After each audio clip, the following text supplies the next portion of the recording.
बड़े से किले के सामने एक सुंदर उपवन था। उसकी घास बहुत सुंदर एवं मखमल जैसी थी। आड़ू के 12 पेड़ थे।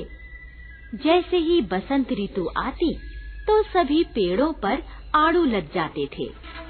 स्कूल से लौटकर आते बच्चे इस उपवन में खेलते थे और पक्षियों की मधुर चहचहाहट में कभी-कभी खेलना भी भूल जाते थे। कुछ वर्ष बीत गए।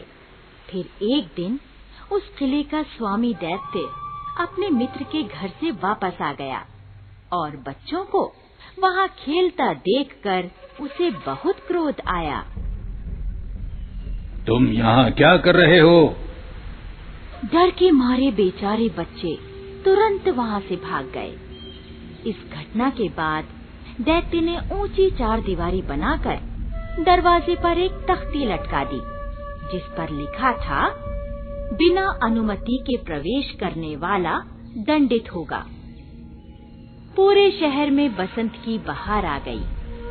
चारों ओर सुंदरता फैल गई, किंतु दैत्य के उपवन में शीत की बर्फ अब भी जमी हुई थी। ना तो वृक्षों पर नई कोपलें फूटी और ना ही पक्षियों ने मधुर गीत गाए। बेचारे बच्चे भी विवश होकर अब सड़क पर ही खेलते थे। दैत्य ने खिड़की से बाहर झांक कर देखा। यह क्या हो रहा है? इस बार शीत ऋतु इतनी देर तक कैसे जमी हुई है और बसंत ऋतु भी अब तक क्यों नहीं आई? इस प्रकार बर्फीली हवाओं के तेज झोंके खाकर वह खिड़की बंद कर देता। एक दिन सुबह बुलबुल के मीठे स्वर से दैत्य की नींद खुल गई।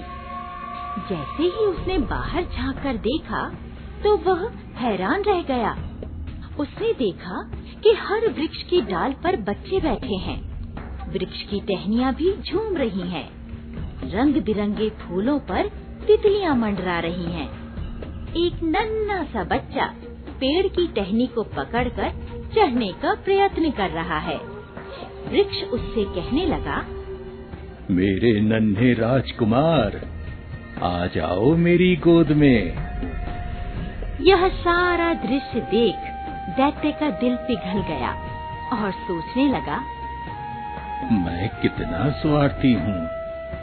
अब मेरी समझ में आया कि मेरे उपवन में बसंत बहार अब तक क्यों नहीं आई थी।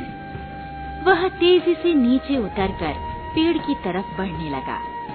उसे आता देखकर बच्चे डर के कारण पेड़ से कूदे और बाहर की ओर भागे। नन्हे बच्चे की आंखों में आंसू थे। वह दैत्य को देख ही नहीं पाया।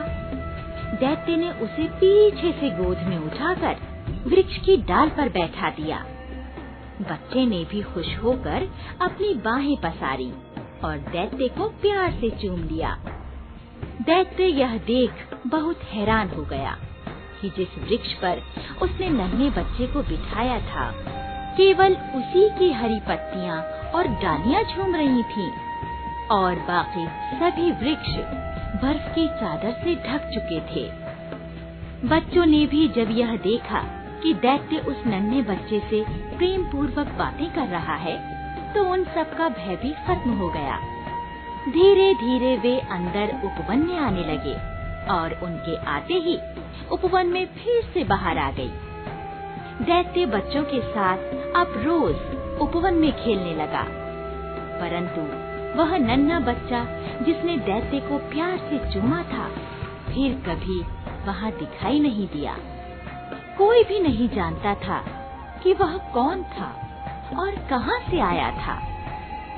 कई वर्षों के बाद एक दिन जब वृद्ध दैत्य ने खिड़की के बाहर झांक कर देखा, तो उसे नन्हा बच्चा एक वृक्ष के नीचे मुस्कुराता दिखाई दिया।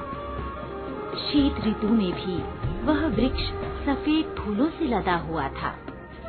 दैत्य उसके पास गया और पूछा, मेरे नन्हे फरिश्ते, तुम कहाँ चले गए थे? मैं तुम्हें अपने बगीचे में ले जाने आया हूँ।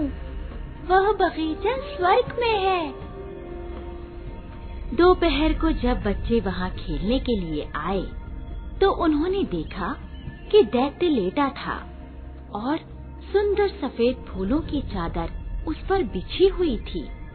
उनका मित्र उनके लिए वह सुंदर उपवन और प्यारी यादें छोड़कर सदा के लिए जा चुका था।